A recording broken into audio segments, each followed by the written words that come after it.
This is the chapter 13 of Akbar Birbal stories book, The Most Valuable Thing. Once, the empress's brother misbehaved with a woman.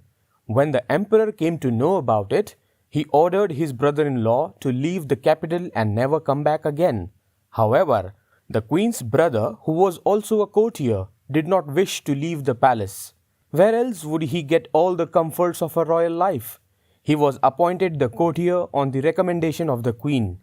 Now that he was found guilty, the emperor was angry with him.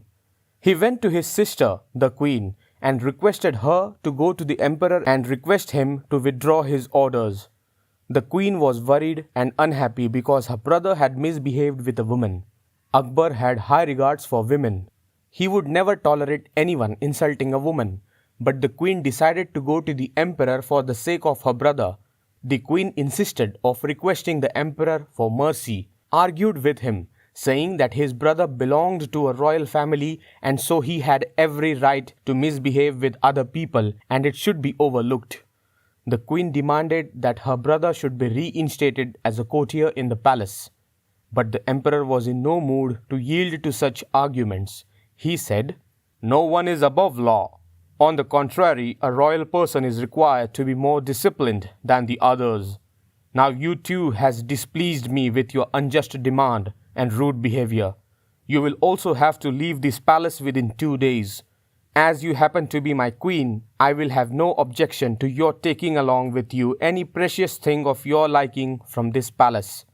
The queen came out of emperor's room with tears in her eyes. "What happened, sister?" asked her brother. "I went to the emperor for your sake and told him that a royal person had a right to become mischievous and naughty," said the queen.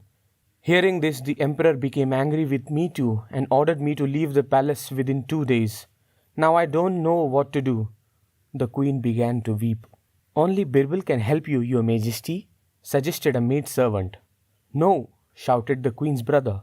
"I do not like Birbal. I don't know why the emperor is so fond of him. But I think she is correct to suggest Birbal's name. Right now he is the only one in this world who can help us in this bad time. It is advisable to seek his help," thought the queen's brother. So Birbal was called to the queen's room. The queen narrated the whole story to Birbal and requested him to find some way out so that the emperor took back his orders. "Did he tell you to take with you the most precious thing of your liking?" asked Birbal. "Yes, he did," replied the queen. "But what is more precious and dear to a married woman than her own husband?" "Exactly," exclaimed Birbal. "You should take with you your husband." Then Birbal narrated his plan to the queen and asked her to go ahead and act accordingly. According to the plan, a bit of sleep-inducing drug was to be mixed with a drink and offered to the emperor. The queen accordingly mixed the drug in a glass of sherbet and offered it to the emperor, saying, "I am leaving. Please drink this glass of sherbet prepared by me specially for you."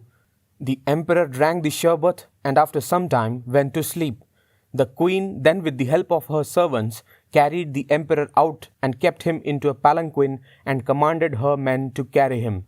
The queen sat in her own palanquin, and then all her men and the palanquins came out of the royal palace and proceeded towards the queen's father's house at a distance.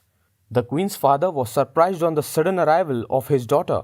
Then his eyes fell on the emperor sleeping in the palanquin. He was dumbfounded to see all that and could hardly utter a word. The queen told her father all that had happened in the palace. She also told him that it was Birbal who advised her to carry the emperor after sending him to sleep under the effect of the drug. "But what will happen when the emperor wakes up?" said the queen's father. "He will definitely punish you." "Now that I have brought him here, I am prepared for anything that may happen to me," said the queen. "Carry the emperor inside." The emperor was carried inside. The emperor woke up and to his surprise found himself in his father-in-law's house and the queen was sitting beside him. The emperor became furious and shouted, "Who has brought me here? Who wants to be beheaded?" "If you so wish, I am ready to die. But I would request you to listen to me, please, before you give such orders." The queen said, "Yes, it is true that I have brought you here. You gave me permission to take with me anything, that I thought was precious and dearest to me. To a married woman, her husband is most precious to her. To me, you are the most precious, and at the same time, you are the dearest one to me. No amount of gold or diamond can make me as happy as your love and companionship can. I have only followed your orders. When I left the palace, I carried with me something that was most precious to me. The emperor was quick to guess and understand that the queen had been tutored by someone to act in this manner. And it could be none other than Birbal to have suggested to the queen to cling to such ruse as this. He asked, "Was it Birbal who advised you to send me to sleep and bring me here?" The queen said, "Yes." "You and your brother have always been jealous of Birbal, and yet it is he who has helped you in the hour of crisis," said the emperor. "All right, I forgive you." After a day's stay there, the emperor and the queen returned to the capital. The queen's brother too was given a royal pardon with a warning that he should behave properly with others. Both the brother and the sister thanked Birbal for his timely help in saving the queen's honor.